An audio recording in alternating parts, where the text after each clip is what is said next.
Assalamualaikum warahmatullahi wabarakatuh. Bismillahirrahmanirrahim. Alhamdulillahi rabbil alamin.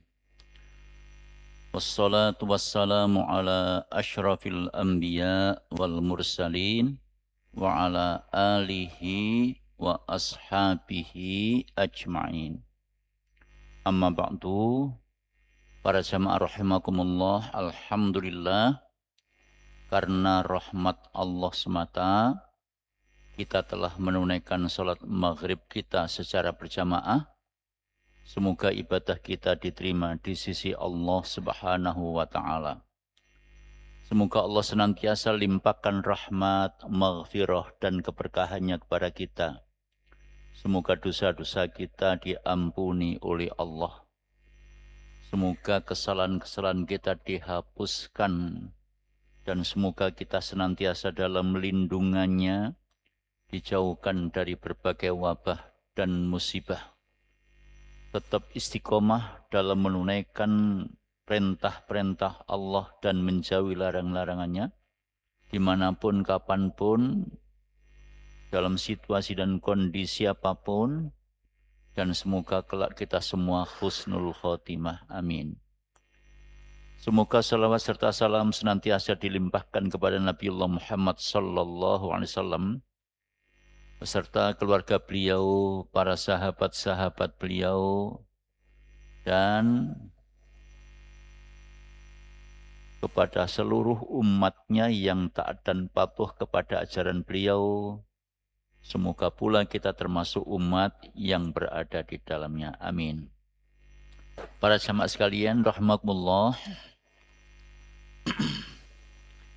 melanjutkan materi yang tempo hari telah kami sampaikan, bahwa sesungguhnya Rasulullah SAW telah menuntun kepada kita, memberikan petunjuk kepada kita dalam hal makan dan minum. Saya takkitkan lagi, saya kuatkan lagi, bahwa ketika kita akan makan, akan minum, hendaknya diawali dengan membaca bismillah. Ya, maksudnya bismillahirrahmanirrahim. Kemudian dengan tangan kanan, ya. Kemudian dengan duduk.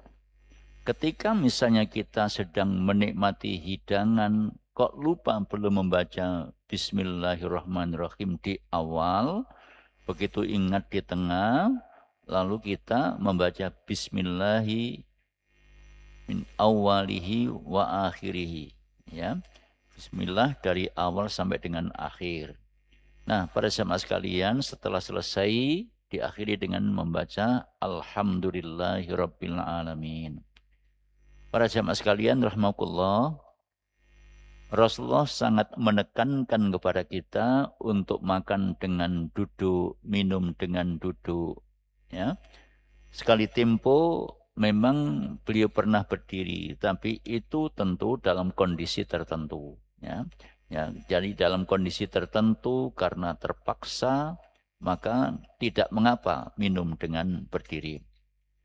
Para jamaah sekalian rahimakumullah. Selanjutnya, di dalam hadis riwayat Imam At-Tirmidzi an Abi Qatadah radhiyallahu an, semoga Allah meridhoinya,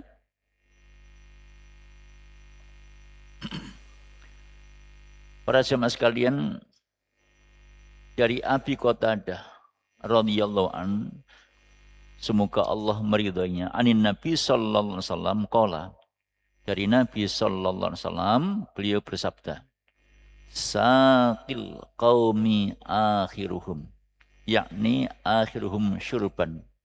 Hadis riwayat Imam At-Tirmidzi. Hendaklah pemberi minum menjadi orang yang terakhir untuk minum. Jadi misalnya di antara kita, ya, sedang nyuguh ke teman, ke tamu, pada saat kita itu menyuguh minuman, maka orang-orang yang ada di sekitar kita yang kita dahulukan, sementara pemberi minum oleh Rasulullah dituntun hendaknya minum yang terakhir. Nah, para jamaah sekalian rahmatullah, itu tuntunan dari Nabi Sallallahu Alaihi Wasallam. Ya, jadi Rasulullah SAW memberikan apa itu namanya petunjuk kepada kita ketika orang yang menghidangkan minuman atau membagi minuman, membagi buah-buahan, makanan, maka yang bersangkutan pembaginya ini hendaknya menikmati di bagian yang terakhir. Para jamaah sekalian rahmatullah. Selanjutnya Rasulullah SAW memberi petunjuk kepada kita larangan minum dengan menggunakan wadah yang terbuat dari emas maupun juga dari perak. Kadang-kadang orang karena merasa berada, kekayaannya melimpah, menggunakan wadah yang macam-macam, bahkan tidak mustahil ada orang yang karena merasa kekayaannya melimpah, wadah yang berupa piring, mangkok bisa jadi kemudian dia mengambil wadah spesial yang terbuat dari emas maupun juga perak. Yang demikian itu tidak boleh. Ya, yang demikian itu tidak boleh. Dulu pada zaman Raja Pahlavi, Kaisar Pahlavi yang menjadi penguasa Iran sebelum Ayatollah Khomeini, wah itu luar biasa itu. Karena saking kayahnya, kekayaannya yang melimpah, nah kemudian mereka menikmati kekayaan itu dengan membuat wadah, minuman, piring. Bahkan info yang berkembang pada waktu itu sampai apa itu namanya kloset itu juga terbuat dari emas, masya Allah. Nah, para jamaah sekalian rahmatullah, yang demikian itu tidak diperkenankan oleh Rasulullah sallallahu alaihi wasallam. Dalam hadis mutafaqqun alaih. Wa an Anasin radhiyallahu anhu, dari sahabat Anas, semoga Allah meridhoinya, ya. Qala, ia mengatakan, hadaratis shalah, saat waktu salat telah tiba, faqama man kana qaribat dari ila ahlihi, lantas orang-orang berdiri, ya. Orang-orang berdiri lalu kepada mereka yang punya kerabat dekat di sekitar yang dekat, lantas mereka datang kepada kerabatnya, mendatangi keluarganya. Wa baqiya qaumun, hanya tinggal tersisa sedikit, ya. Fa utiya Rasulullah sallallahu alaihi wasallam bimishati bimikhdhabin min hijarah. Jadi dari sekian sahabat tadi itu hanya tinggal beberapa orang yang tertinggal. Tiba-tiba orang-orang yang mendatangi keluarganya itu lantas datang dengan membawa wadah air yang terbuat dari batu. Fasafurul mikhdhabu ayyab suta fihi kaffah. Lantas Rasulullah SAW memasukkan jari jemarinya ke dalam wadah yang berisi air itu. Fatawaddo al-qawmu kulluhum. Lantas orang-orang berwudu, ya, dari air yang mancur lewat tangannya Nabi SAW. Qalu, lantas mereka bertanya, kam kuntum, ada berapa jumlah mereka itu? Qala thamanina wa ziyadah, lebih dari 80 orang. Jadi para jamaah sekalian rahmatullah, orang membawa wadah untuk yang berisi air yang terbuat dari batu itu, kemudian tangannya Nabi dicelupkan ke dalam wadah tadi, lantas mancurlah air dari jari jemarinya Nabi. Dari situ kemudian para sahabat berwudu. Air yang sedikit tapi kemudian menjadi berkah. Wallahu alam, itulah barangkali yang namanya mukjizat yang Allah limpahkan kepada Nabi sallallahu alaihi wasallam. Lalu dari situlah kemudian orang-orang itu berwudu. Berapa jumlahnya? Ketika ada yang bertanya, jumlahnya itu lebih dari 80 orang. Hadis mutafakun alaih. Dalam riwayat yang lain, Nabi pernah ketika disuguh makanan oleh salah seorang sahabat. Jadi pada saat itu kemudian Nabi SAW karena dibawakan makanan oleh seseorang, lalu diterima oleh Nabi. Tapi pada sisi yang lain, kemudian anak yang menyampaikan tadi itu bilang kepada bapaknya bahwa Nabi nampaknya karena banyak temannya, banyak orang yang berada di sampingnya. Nah, lantas kemudian Nabi ketika diberi makanan tadi itu dibagi-bagikan kepada orang-orang yang berada di sekitarnya. Apa yang diberikan oleh Nabi sekalipun kelihatan barangnya sedikit, tapi itu mencukupi terhadap orang-orang yang hadir di sekitarnya. Maka hal-hal yang semacam itu lazim disebut dengan yang namanya mukjizat yang Allah berikan kepada Nabi.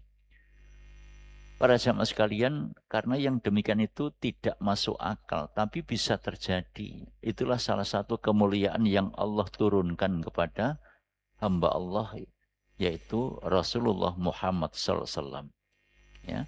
Para jamaah sekalian rahmatullah, mukjizat Nabi itu macam-macam. Nabi juga pernah bisa membelah bulan. Ya, jadi bulan itu terbelah dan itu dilihat oleh banyak orang. Wallahu alam. Ya. Tapi mukjizat yang terbesar bagi Nabi adalah Al-Quran yang berlaku sepanjang zaman. Karena Quran itu diturunkan oleh Allah kepada Nabi yang berbeda dari bahasa manusia. Ya, siapapun orangnya tidak akan bisa meniru bahasanya Al-Quran. Itulah sebabnya di dalam Al-Quran Allah memberikan tantangan kepada semua orang yang ahli bahasa. Silakan bikin ayat. Satu ayat saja dari Al-Quran. Ya, satu surat saja dari Al-Quran. Wa in kuntum fi raibim mimma nazzalna ala abdina fa'tu bi suratim min mithlihi. Surat Al-Baqarah itu ayat nomor 22 kalau tidak salah itu. Jadi kalaulah misalnya kamu meragukan tentang wahyu yang kami turunkan kepada hamba kami yaitu Nabi Muhammad SAW yang berupa Al-Quran, ya, maka bikinlah satu surat saja dari Al-Quran. Tentu tidak akan bisa. Bahkan Allah tegaskan, ya, fa'ilam taf'alu walan taf'alu, kalau memang kamu tidak bisa dan kamu juga tidak akan bisa, siapapun tidak akan bisa membuat kalimat seperti Al-Quran, ya, membuat kalimat seperti Al-Quran. Fa'ilam taf'alu walan taf'alu, lalu Allah ingatkan, fattakun narul lati waquduhan nas wal hijarah u'iddat lil kafirin. Takutlah kamu, ya, akan neraka yang bahan bakarnya terdiri dari manusia dan batu. Masya Allah, na'udzubillah. Jadi para jamaah sekalian rahmatullah, maka Allah memberikan tantangan secara terbuka kepada seluruh hambanya di muka bumi ini. Siapapun orangnya yang meragukan kebenaran Al-Quran, silakan bikin surat atau ayat yang serupa Al-Quran. Niscaya mereka tidak akan bisa. Walaupun mereka itu ahli bahasa. Ya. Para jamaah sekalian rahmatullah. Itu menggambarkan betapa sesungguhnya Al-Quran merupakan wahyu Allah yang tidak bisa ditiru, tidak bisa dimanipulasi oleh siapapun, ya, oleh siapapun. Para jamaah sekalian rahmatullah. Jadi hadis ini mengingatkan kepada kita betapa Nabi SAW, ya, salah satu di antara kemuliaan yang Allah tunjukkan di hadapan manusia yang lain adalah beliau begitu mendapatkan air untuk wudhu, ya, lantas jari-jarinya dicelupkan, dimasukkan ke dalam air. Dari dalam air itu kemudian memancarlah air dari jari-jari beliau. Dari situlah kemudian para sahabat Nabi yang bersama Nabi lantas mengambil air wudhu. Ini hadis riwayat muttafaqun alaih. Wa fi riwayatin lahu li Muslim. Sementara di dalam riwayat Imam Muslim, anna Nabi SAW da'a bi ina'in min ma'. Nabi meminta wadah yang berisi air. Wa utiya bi qadahin rahin fihi syai'un min ma'. Lantas kemudian dari wadah itu yang berisi air, bahwa doa asabi'ahu fihi. Beliau memasukkan jari jemarinya ke dalam wadah air itu. Para jamaah sekalian rahmatullah, qala Anas, ya. Lantas Anas menyampaikan, faja'altu anzuru ilal ma'i yanbu'u min baini asabihi. Anas kemudian memperhatikan air yang berada di dalam wadah itu, yang kemudian Nabi mencelupkan jari jemarinya ke dalam air itu. Fakhazartu man tawaddu'a ma baina sab'in ila thamanin. Dalam perkiraan Anas, orang-orang yang tergabung di situ, yang ikut menikmati wudhu ketika itu berjumlah kurang lebih 70 sampai 80 orang. Jadi para jamaah sekalian rahmatullah, ini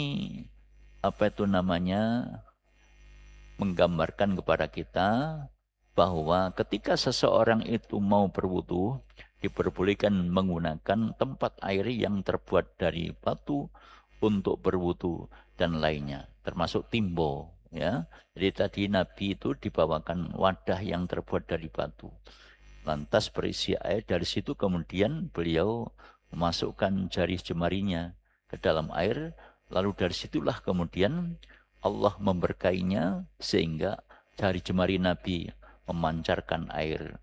Dari situ para sahabat kemudian berwudu. Para jamaah sekalian rahmatullah. An Abdullah bin Zaidin radhiyallahu anhu, dari Abdullah bin Zaid, ya, semoga Allah meridainya, ia mengatakan, atanan Nabi sallallahu alaihi wasallam wa akhrajna lahu ma'an fi taurin min sufrin fatawaddu'a. Nabi sallallahu alaihi wasallam pernah datang kepada kami, kemudian kami memberi beliau air dalam sebuah wadah yang terbuat dari logam, ya. Katakan misalnya dari kuningan, ya. Lalu beliau berwudu dari wadah itu. Nah, ini menggambarkan bahwa sesungguhnya wadah yang terbuat dari kuningan, bukan emas dan perak, itu tidak mengapa, ya, dipakai untuk berwudu. Para jamaah sekalian rahmatullah. Kemudian itu hadis riwayat Imam Bukhari. Wa an Jabir radhiyallahu an qala, dari Jabir semoga Allah meridhoinya, ia mengatakan, inna Rasulullah SAW dakhala ala rajulin minal ansar wa ma'ahu sahibun lahu. Wa qala Rasulullah SAW, in kana indaka ma'un bata hadhil lailah fi syannihi wa illa karona. Hadis riwayat Imam Bukhari. Jabir radhiyallahu an berkata bahwa Rasulullah SAW bersama para sahabatnya pernah bertamu ke rumah seorang Ansor dan bersabda, ya, sekiranya kamu mempunyai air yang telah disimpan semalam di dalam syan, dalam sebuah wadah, ya, jika tidak maka kami akan minum langsung dengan mulut. Nah, jadi pada saat sekalian rahmatullah, dibolehkannya minum air langsung dari mulut, sedangkan larangan yang ada tidak sampai mengharamkannya. Artinya begini, ketika misalnya seseorang itu, katakan misalnya semacam mangkok berisi air, ya, atau katakan tengku ya berisi air. Nah, itu sebaiknya kalau misalnya mau minum dipindahkan ke gelas. Tapi ketika misalnya tidak ada wadah yang lain, maka hendaknya itu dibolehkan untuk minum langsung, ya, minum secara langsung. Ya, ini bagian dari etika, ya. Itu bagian dari etika. Jadi misalnya katakan kalau tempat kita itu ceret, gitu. Misalnya mau minum langsung lewat mulut nggak apa-apa, ya. Kalau toh misalnya di sana ada larangan yang mencegah kita untuk minum secara langsung, maka sifatnya tidak langsung kemudian haram, tapi sebatas ya makruh saja, ya, dalam rangka untuk tidak melakukan hal-hal yang kurang pantas. Tapi dalam kondisi tertentu itu tidak mengapa. Wa an Hudzaifah radhiyallahu anhu qala inna Nabiy sallallahu alaihi wasallam nahana 'anil harir wattibaj wasyurb fi aniyatil dhahabi wal fiddah. Wa qala ya lahum fid dunya wa ya lakum fil akhirah. Hudzaifah radhiyallahu anhu berkata, sungguh Nabi SAW telah melarang kami menggunakan surah wol, ya, menggunakan sutroh, menggunakan wol, ya, sutro yang halus atau sutro yang kasar, dan minum dari wadah yang terbuat dari emas dan perak, ya. Jadi nahana anil harir waddibaj, ya. Nabi SAW mencegah kami, melarang kami untuk menggunakan pakaian yang terbuat dari sutroh, baik sutroh yang halus maupun sutroh yang kasar, ya, dari sutroh ataupun juga dari wol. Wasyurbi fi aniyatidz dzab wal fiddah, dan minum dari wadah yang terbuat dari emas maupun juga perak. Bab Nabi mengatakan waqala ya lahum fid dunya, ya, wa ya lakum fil akhirah. Karena wadah yang terbuat dari emas dan perak itu adalah berlaku untuk mereka orang-orang kafir di dunia. Sedangkan bagi kalian, kata Nabi, itu nanti berlaku di akhirat. Hadis muttafaqun alaih. Artinya nanti ketika manusia berada di dalam surga, maka menikmati hidangan dengan wadah yang terbuat dari emas maupun juga dari perak itu tidak mengapa. Menggambarkan betapa sesungguhnya keistimewaan yang didapat oleh orang-orang yang dimuliakan oleh Allah dalam surga betul-betul akan mendapatkan jamuan yang luar biasa. Jadi orang-orang kafir, orang-orang yang tidak Islam, kalau mereka menggunakan wadah yang terbuat dari emas dan perak, itu bagi mereka no problem, tidak ada larangan. Tapi bagi orang-orang Islam, itu dilarang untuk menggunakan wadah yang terbuat dari emas maupun perak. Piring yang terbuat dari emas maupun perak juga tidak boleh. Gelas yang terbuat dari emas dan perak juga tidak boleh. Begitu juga wadah-wadah yang lain. Karena itu nanti berlaku di akhirat, bukan di dunia. Jadi para jamaah sekalian rahmatullah, ini mengingatkan kepada kita bahwa Nabi memberikan tuntunan, memberikan petunjuk kepada kita agar kita di dalam makan, minum, ya, apabila menggunakan wadah yang dipakai betul-betul wadah yang bebas dari yang dilarang oleh agama, oleh Nabi Sallallahu Alaihi Wasallam. Nah, yang dilarang dalam hal ini adalah wadah yang terbuat dari emas maupun juga dari perak. Jadi kalau misalnya seseorang itu mau minum, kok minuman itu wadahnya dari emas dan perak, orang-orang yang beriman pasti akan menghindar, ya, mesti akan tidak berkenan karena memang itu belum waktunya, itu nanti akan disuguhkan di surga di saat orang itu berada di dalam surga. Kemudian para jamaah sekalian rahmatullah, lebih lanjut, ya, dalam hadis muttafaqun alaih an Ummi Salamah radhiyallahu anha anna Rasulullah SAW qala alladzi yashrabu fi aniyatil fiddah innama yujarjuru fi batnihi naro jahannam. Hadis muttafaqun alaih. Para jamaah sekalian rahmatullah, Rasulullah SAW seperti yang diberitakan oleh Ummu Salamah, beliau menyampaikan, orang yang minum dari wadah yang terbuat dari emas maupun juga perak, itu sesungguhnya ia telah mengobarkan api neraka jahanam ke dalam perutnya. Jadi kalau misalnya orang itu minum yang wadahnya itu terbuat dari emas dan perak, itu sama dengan memasukkan bara api ke dalam perutnya. Sehingga bara api itu akan bergejolak di dalam perutnya. Masya Allah. Na'udzubillah min dzalik. Wa fi riwayatin li Muslim, sementara dalam riwayat Muslim, Nabi menyatakan, innalladzi ya'kulu au yashrabu fi aniyatil fiddah wal dhahab. Ya.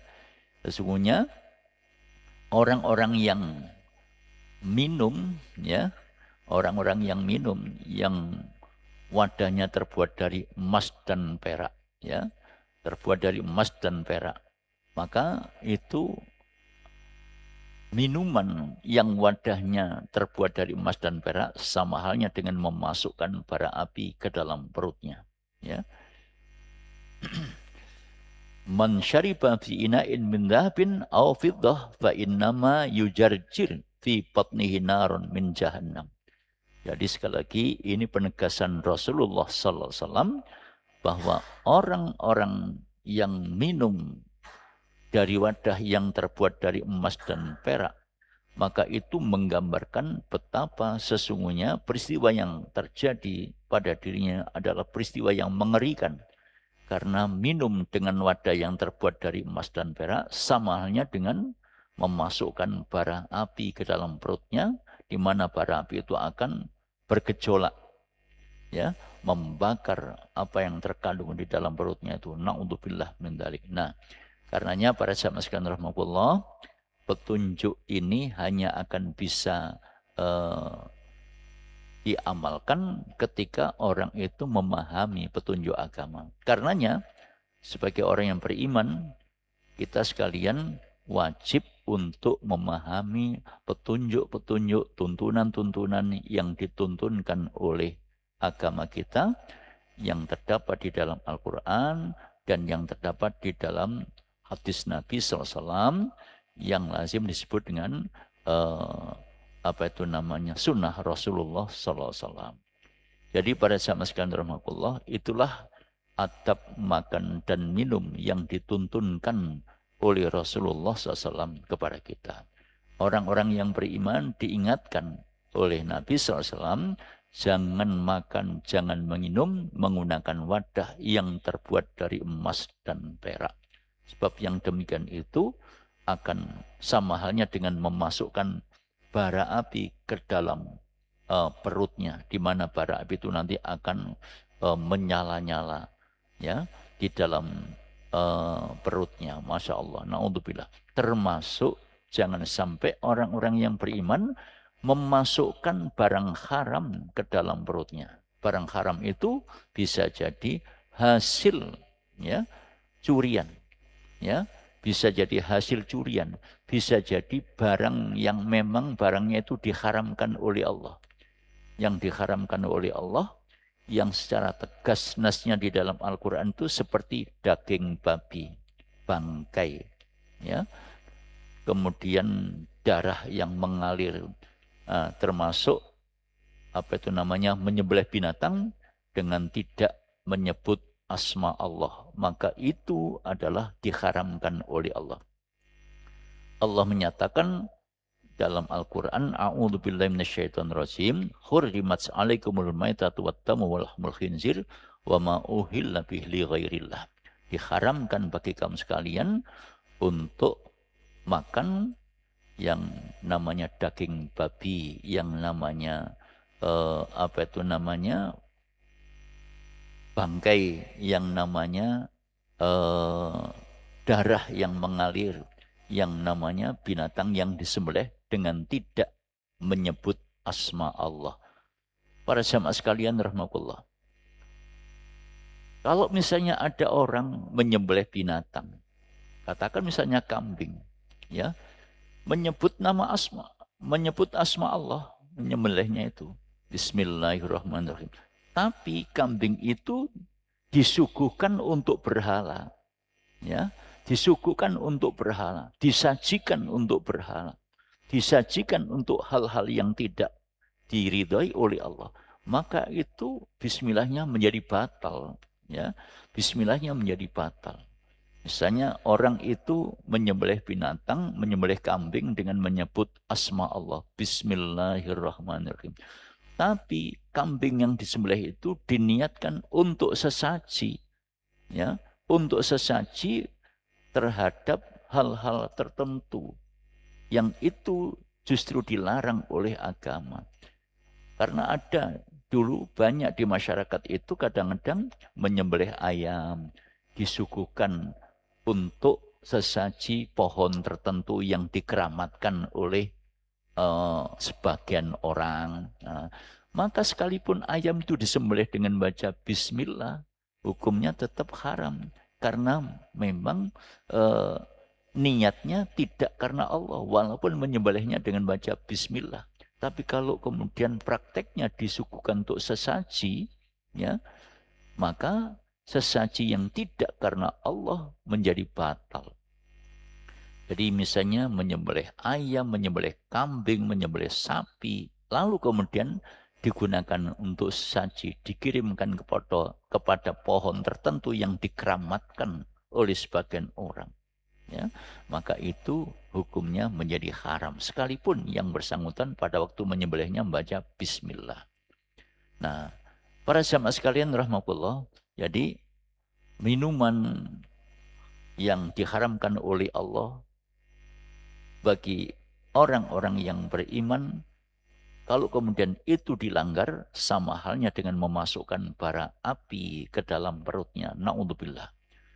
Para jamaah sekalian rahmatullah, orang-orang yang beriman harus menjaga diri agar tidak melanggar larang-larang Allah, termasuk adab makan minum. Tidak boleh menggunakan wadah yang terbuat dari emas dan perak.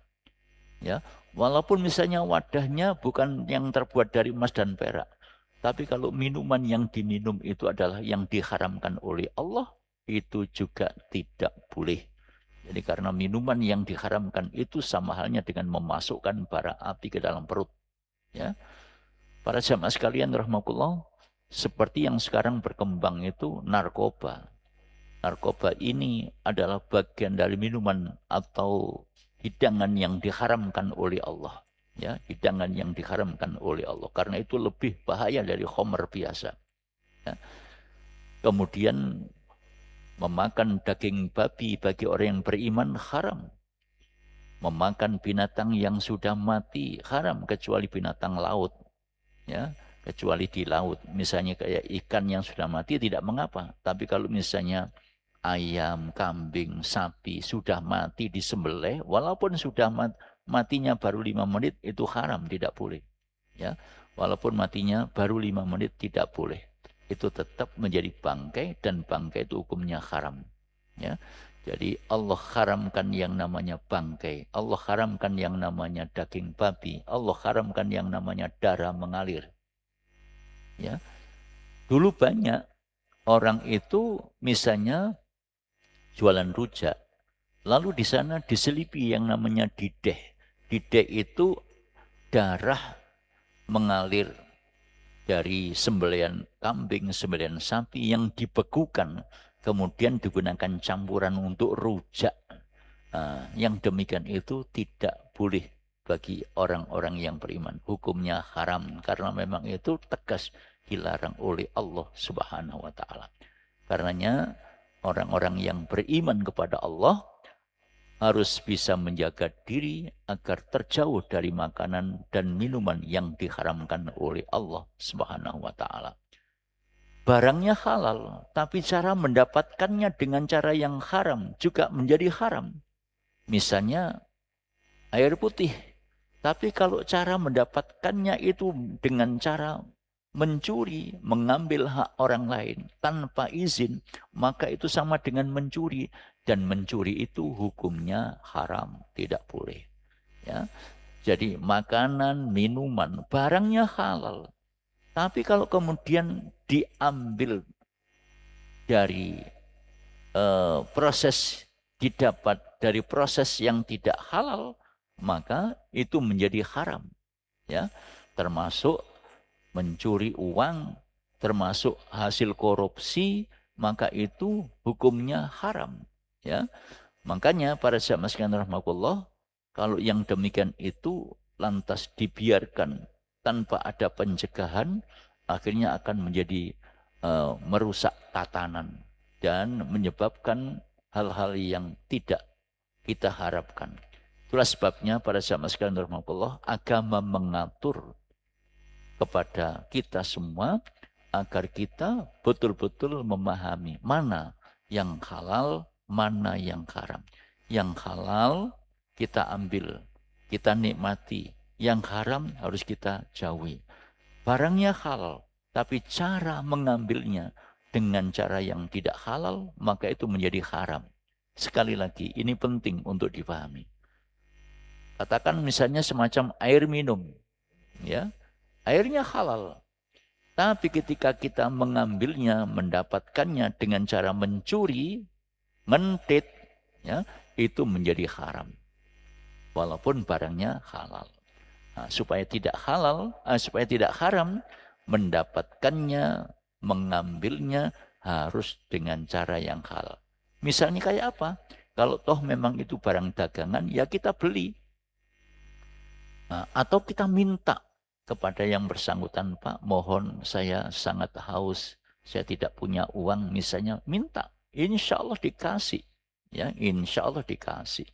Tapi kalau ambil, maka itu menjadi haram apabila mengambilnya tanpa izin, ya, tanpa izin.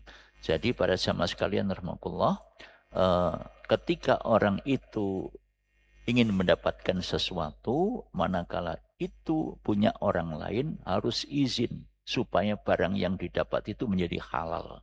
Kalau mendapatkannya, mengambilnya dengan cara tidak izin, tidak melalui prosedur yang dibenarkan agama, maka itu menjadi haram. Na'udzubillah min dzalik. Memasukkan barang yang ditempuh, didapat dengan cara haram, itu sama halnya dengan memasukkan bara api ke dalam perut, dan itu tentu kita tidak ingin untuk mendapatkan azab yang mengerikan dari Allah Subhanahu wa taala.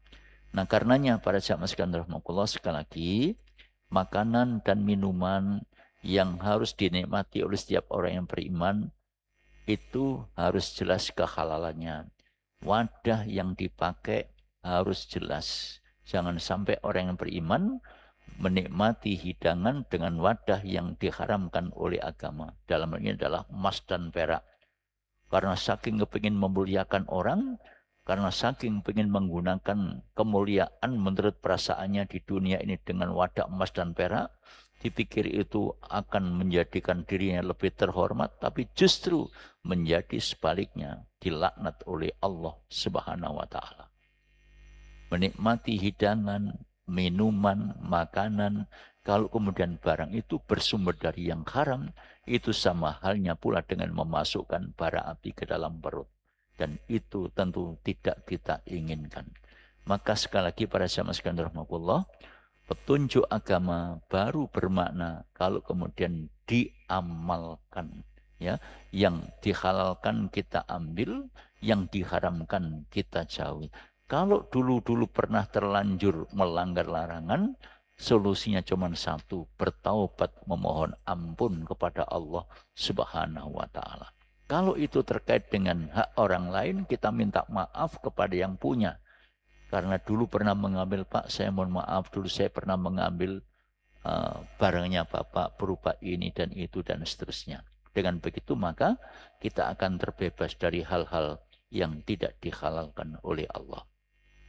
Para jamaah sekalian rahmatullah, demikian sedikit yang dapat kami sampaikan, mengingat waktu sudah masuk Isya. Mudah-mudahan bermanfaat, kurang dan lebihnya mohon maaf. Subhanakallahumma bihamdik, asyhadu an la ilaha illa anta, astaghfiruka wa atubu ilaik. Assalamualaikum warahmatullahi wabarakatuh.